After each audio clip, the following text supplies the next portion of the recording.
Etika kaunseling merupakan kepada prinsip moral dan garis panduan yang mengawal tingkah laku kaunselor dalam hubungan profesional dengan kliennya. Ia memastikan profesi bimbingan dijalankan secara bertanggung jawab, berintegriti dan juga berpaksikan nilai-nilai kemanusiaan.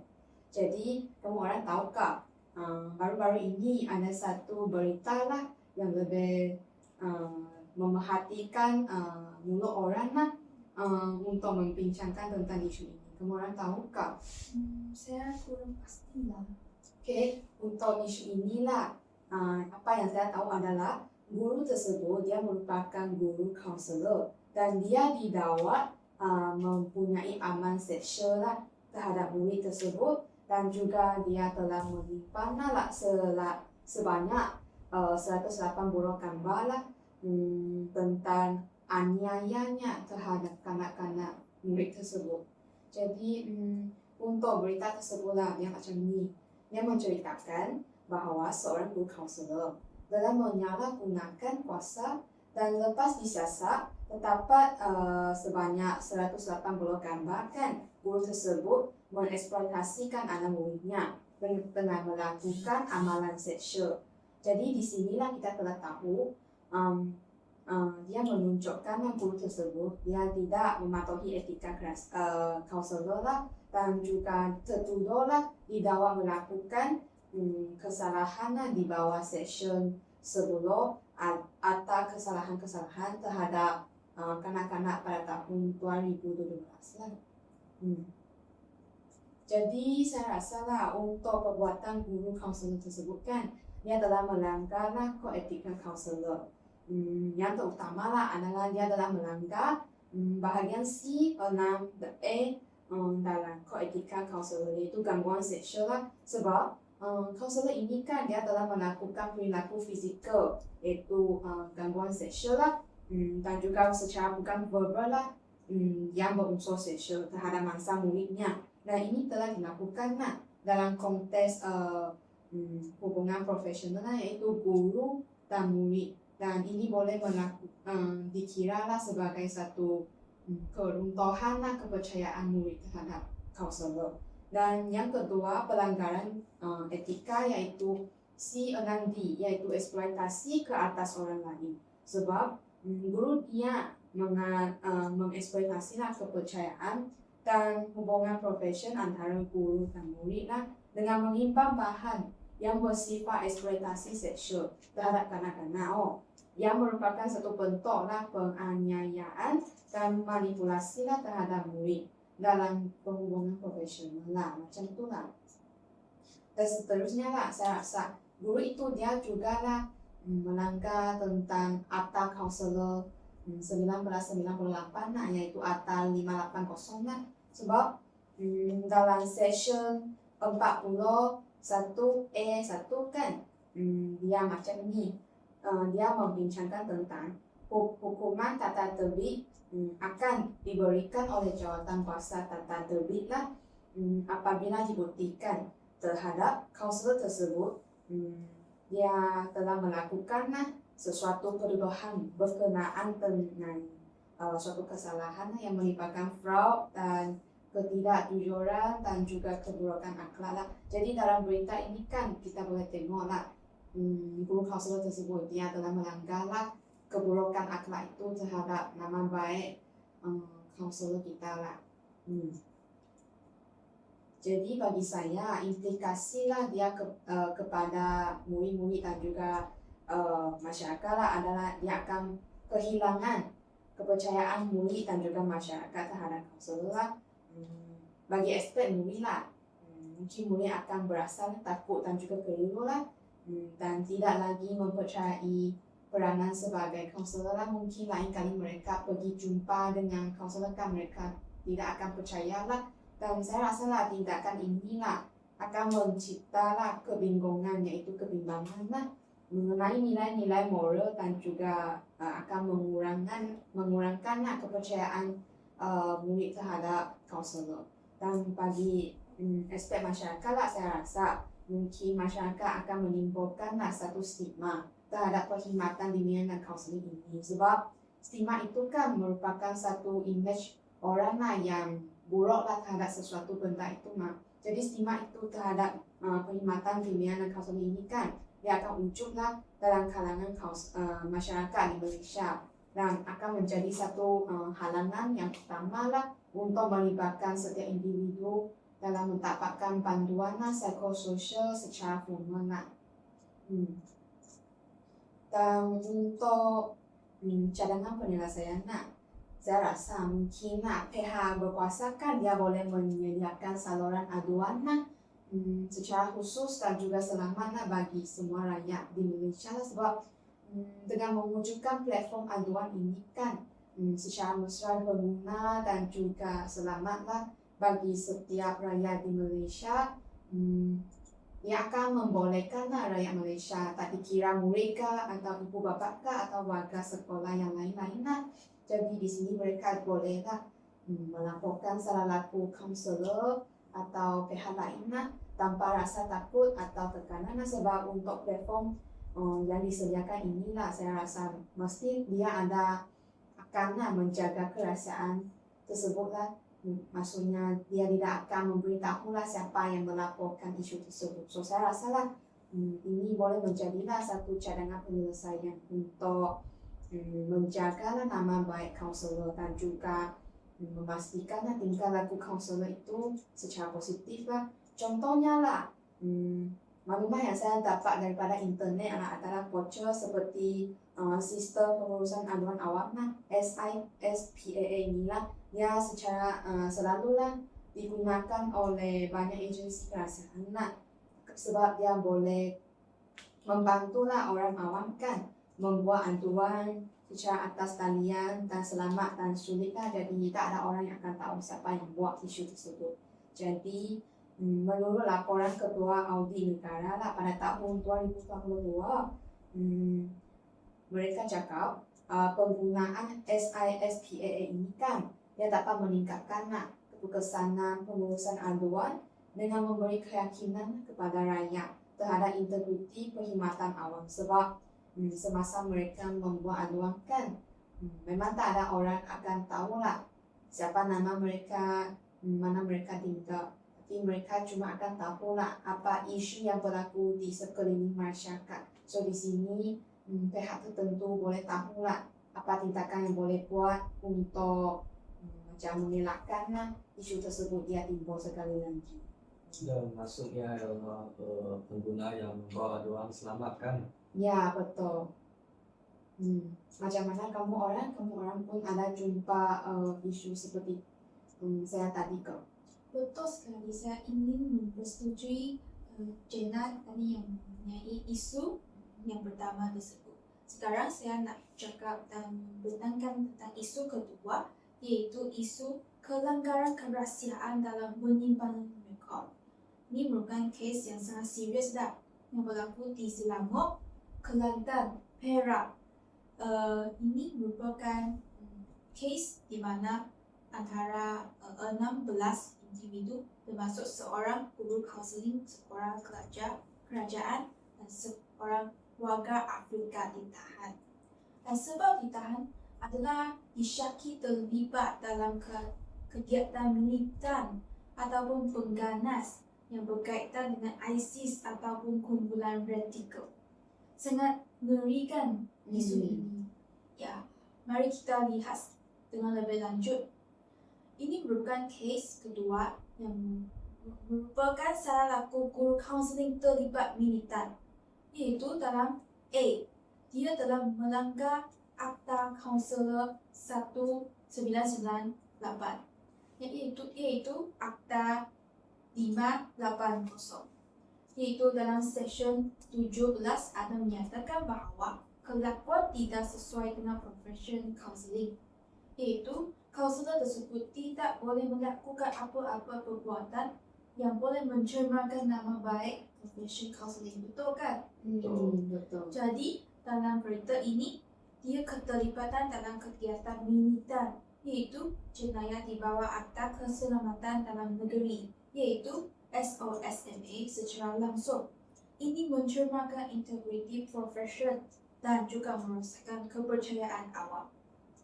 Jadi seterusnya, dia jugalah menyebabkan pelanggaran Akta Kaunselor iaitu 1998, iaitu dalam Akta 580 dalam Seksyen 20 kuasa LKM yang membatalkan pendaftaran.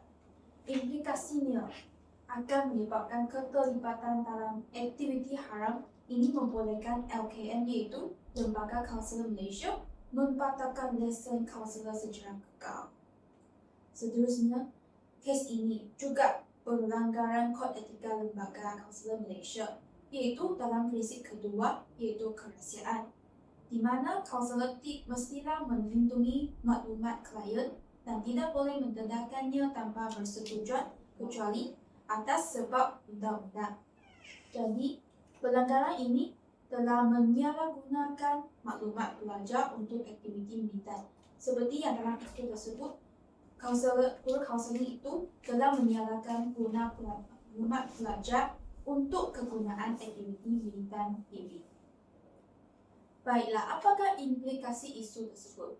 Iaitu akan menyebabkan kerosakan reputasi profesi, iaitu kepercayaan masyarakat terhadap perkhidmatan kaunseling sekolah akan merosot kerana guru kaunseling dianggap sebagai ancaman. Jadi, masyarakat ini akan mungkin memandang semua kaunselor walaupun hanya seorang yang terlibatkan. Jadi, ini juga akan menyebabkan krisis dalam integriti terhadap kaunselor. Sebab pelanggaran etika ini mendedahkan kelemahan sistem pemantauan dalam profesi kaunseling. Jadi, masyarakat tidak akan mempercayai dalam kaunselor lah. Apakah cadangan penyelesaian? Jadi, saya cadangkan mungkin bolehlah berlaku untuk kerjasama antara agensi di mana akan berlakunya perkongsian maklumat, di mana KPM ataupun LKM iaitu Lembaga Kaunseling Malaysia dan PTRM iaitu Polis Diraja Malaysia dapat wujudkan pangkalan data pusat untuk pantau rekod jenayah guru. Jadi, cadangan lainnya lah dapat melakukan operasi bersepadu, iaitu melakukan latihan bersama dengan polis dan guru untuk kena pastikan jejala yang radikalisasi di sekolah. Okey, jadi korang setujukah dengan isu ini? Saya setuju lah. Dan aku juga setuju. Baiklah. Dan seterusnya saya akan berkongsi dulu lah dengan satu video, yaitu video saya jumpa di TikTok lah. Logis menyimpan rahsia klien itu satu benda yang sangat utama. Sebab itu kalau kaunselor psikologis yang tak boleh simpan rahsia klien itu tak berguna. Itu hilang etika, itu hilang nilai utama kaunselor. Sebab itu banyak juga saya dengar dekat sekolah-sekolah kaunselor yang suka dedahkan rahsia klien. Sebab kaunselor, kita pada kaunselor, saya frust iaitu saya frust dengan Aminah tak nak saya, tak boleh tidur malam dengan Aminah. Kita pada kaunselor ni dengan nangis-nangis. Lepas tu petang tu dia pergi bilik guru, jumpa dengan cikgu sejarah tanya dia, "Sian awak frust dengan Aminah, awak sabar ya, tak apalah perempuan banyak, jangan dengan Aminah lagi." Terkejut dia. Macam mana kita boleh kaunselor, cikgu sejarah boleh tahu dia frust dengan Aminah? Ini paling tak berguna sekali. Hilang kepercayaan. Nanti tak ada hubungan terapeutik. Jadi kita kena simpan kerahsiaan dan bawa sampai kepada kematian kita. Yang penting klien tenang dan dapat fokus skill dan dia boleh move on dalam kehidupan dia. Lepas tu Di sinilah saya ingin tanya tentang Jenna. Apa yang telah awak nampak dalam video ini? Tadilah dari video itulah apa yang saya faham adalah kaunselor telah membocorkan kerahsiaan seseorang klien itu kan kepada orang lain, tetapi klien tersebut dia pun tak tahu. Tapi lepas klien fikir dan dia didapati bahawa adalah kaunselor yang membocorkan rahsia dia kepada orang lain. Ya, di sini kami lihatlah seseorang kaunselor membocorkan maklumat atau apa yang diceritakan oleh klien kepada rekan-rekan atau rakan sekerja tanpa keizinan. Dan apa yang dilihat oleh kamu? Saya lihat memanglah kaunselor itu macam tidak mematuhi etika dalam kerahsiaan. dia menyebarkan maklumat klien tersebut kepada orang lain. Ya, betul. Dan isu inilah dalam satu sisi counseling di sebuah sekolah, seorang pelajar lelaki telah berkongsi isu pribadi berkaitan putus cinta dengan seseorang pelajar perempuan yaitu bernama Aminah.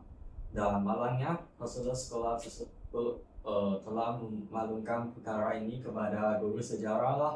Dan guru sejarah itu juga memberitahu atau memberi sokongan tanpa kebenaran, tapi mungkin bukan sengaja. Dan tindakan ini jelas melanggar prinsip etika konseling, yaitu menjaga kerahasiaan maklumat klien. Dan disinilah terdapat banyak implikasi, dan hari ini saya akan jelaskan 3 implikasi yang telah dibawa. Yang pertama ialah kehilangan kepercayaan klien, yaitu kepercayaan merupakan asas utama dalam hubungan konseling. Apabila konselor membedakan maklumat pribadi klien tanpa kebenaran, dan klien akan kurang kepercayaan kerana dia mungkin rasa konselor tersebut tidak menghormati dia dan memberitahu maklumat pribadi atau masalah pribadi dia kepada orang-orang lain, dan akan menjejaskan klien tersebut muncullah, yaitu ingin menarikkan diri daripada proses counseling. Dan di sini Korek pernah menekankan tentang bahawa pelanggaran etika seperti ini bukan sahaja menjejaskan interaksi antara kaunselor dan klien, tapi juga boleh mengganggu proses pemulihan psikologi klien. Dan seterusnya juga akan menjejaskan tentang merasakan hubungan terapeutik yang seperti tadi diumum dalam video tersebut.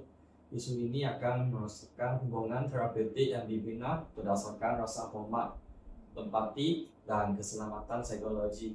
Apabila klien merasa bahawa maklumat mereka kongsi tidak dilindungi, mereka tidak akan berkongsi lagi lah, dan mereka akan menjadi lebih menutup diri, menjadi sesi counseling tidak berkesan lah, kerana mereka takut apa-apa yang dikongsi akan dibocor oleh kaunselor tersebut lagi lah, dan akan menyebabkan objektif iaitu baik membantu klien memahami dan menangani isu mereka gagal dicapai. Yang terakhir ialah kesan psikologi negatif, iaitu klien yang mengalami pelanggaran kerahasiaan boleh berasa malu lah, tertekan, marah atau sedih. Dan kamu boleh bayangkan tentang sekiranya kamu sekarang ialah klien tersebut, dan maklumat kamu tentang kamu sudah putus cinta ini kamu sudah sedih kan, dan kamu tidak berani beritahu orang lain, dan sekarang kamu baru percaya terhadap seorang kaunselor, tapi akhirnya kamu dapati kerahasiaan diri terbocor lah, dan guru-guru lain sudah tahu macam mana dengan perasaan anda. Saya rasa sangat kecewa terhadap kaunselor sebab dia tak macam menyimpan rahsia saya. Ya, makan rasa tidak dihormati kan. Macam mana dengan perasaan awak? Bagi saya lah, kalau saya merupakan klien itu kan, saya akan merasa senang marah lah, dan juga takut lah, sebab marah sebab kaunselor tersebut kan dia membocorkan rahsia saya kepada orang lain tanpa persetujuan saya lah. Lepas tu saya merasa bimbang lah, sebab kalau lain kali saya akan pergi ke sesi yang selepas itu kan, mungkin saya akan merasa sangat takut lah, sebab takut nanti akan berlaku sekali lagi lah perkara yang sama, macam membocorkan kerahasiaan atau maklumat pribadi saya kepada orang lain. Ya betul, semua perasaan ini mungkin juga akan muncul dalam sesi counseling seterusnya lah, dan ini boleh membawa kepada kesan lanjutan seperti mungkin klien tersebut mengalami kemurungan, kegelisahan sosial atau pengasingan diri kerana mereka rasa tidak ada sesiapa yang boleh dipercayai sudah. Dan cadangan penyelesaian terhadap isu pelanggaran kerahasiaan klien ini kita boleh bantu dari segi mengukuhkan latihan dan pendidikan etika konseling, yaitu Institut Pendidikan dan Badan Profesional seperti Lembaga Konselor Malaysia perlu mempertingkatkan latihan etika secara berterusan melalui seminar, bengkel, dan pembelajaran kes-kes sebenar, supaya semua kaunselor mereka mementingkan terhadap kod etika yang perlu dipatuhi. Dan seterusnya kita boleh menetapkan protokol dalaman yang tegas di sekolah atau institut. Pentadbiran sekolah harus mengubah polisi dalaman yang jelas berkaitan dengan kerahasiaan maklumat kaunseling. Dan kaunselor tersebut juga perlu patuhilah supaya kesan-kesan sampingan tidak berlaku dan semua klien mereka percayai dan nikmati terhadap perkhidmatan kaunseling di sekolah mereka. Dan juga yang terakhir adalah menjalinkan kaunseling supervisi atau intervensi profesional. Kaunselor yang telah melakukan kesilapan etika disarankan mendapatkan bimbingan dari kaunselor berpengalaman atau penilai profesional, yaitu yang tadi saya cakap supervisor, bagi memahami puncak kegagalan dan memperkukuh kompetensi etika. Senang difahami kalau macam saling bertukar pendapat lah, supaya dapat meningkatkan diri sendiri dari segi perkhidmatan profesional dan sebagainya. Dan di sini dapat mengelakkan kesalahan etika yang sama berulang, lengkapkan dengan sempurna dari sumber rujukan terkini dan sahih. Dan di sini kami ingin sampai penghujung dan macam mana dengan setiap orang satu kesimpulan. Boleh. So kita mula dengan isu pertama lah. Okey, bagi isu saya tadi lah, saya nak buat satu rumusan lah. Saya rasa lah etika, pematuhan etika lah bagi seseorang kaunselor kan adalah sangat penting lah, sebab kalau kaunselor yang berkompetensi kan dan juga berkemahiran lah, mesti mereka akan mematuhi etika tersebut. Jadi tujuannya adalah untuk menjagalah keselamatan dan juga image dan juga profesional lah kaunselor lah di sini. Jadi saya berharaplah kalau sebagai seorang kaunselor kan kita perlulah mematuhi etika kerahasiaan atau kerahasiaan supaya kita tidak akan membuat kesalahan yang seperti ini. Betul sekali, saya bersetuju dengan Jenna. Bagaimana dengan pendapat kamu?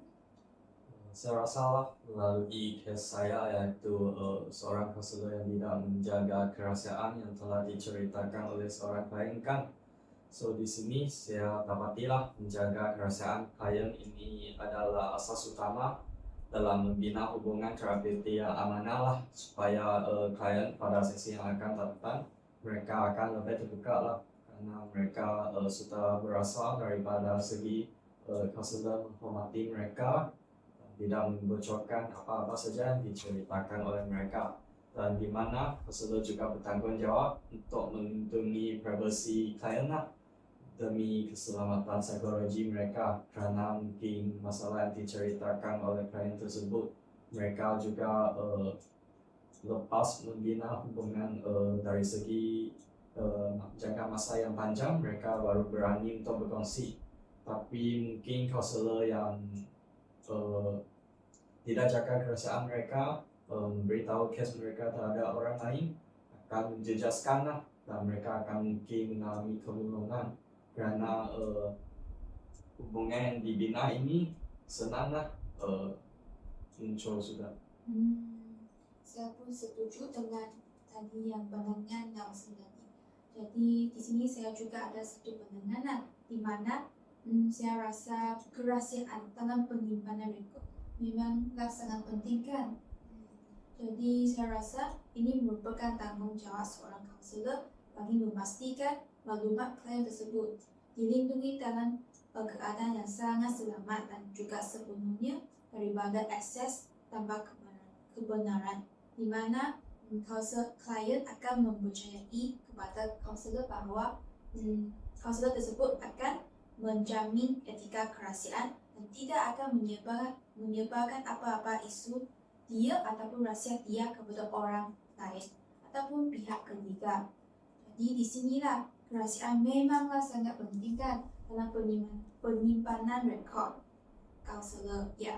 Jadi ini juga selaras dengan prinsip etika dan juga profesionalisme, iaitu dalam menerapkan etika kerahasiaan seorang kaunselor itu dapat menunjukkan bahawa dia dapat adakah dalam profesional dalam bidang tersebut lah. di mana dia tidak akan menyebarkan apa isu klien dia kepada orang pihak kedua ataupun ketiga, kecuali isu yang dibawa oleh klien tersebut akan memudaratkan diri sendiri ataupun orang lain. Jadi saya rasa kerahsiaan dalam kes ini memanglah penting bagi setiap kaunselor agar setiap kaunselor dapat menjadikan kes-kes seperti ini yang kami bincang pada hari ini sebagai satu iktibar yang memanglah penting dalam kehidupan mereka. Jadi ada apa pertanyaan lain? Ada. Sekian persembahan kami pada hari ini. Sekian, terima kasih. 好的，可以饮料。不可以看，在外面来，谢谢。在讲什么？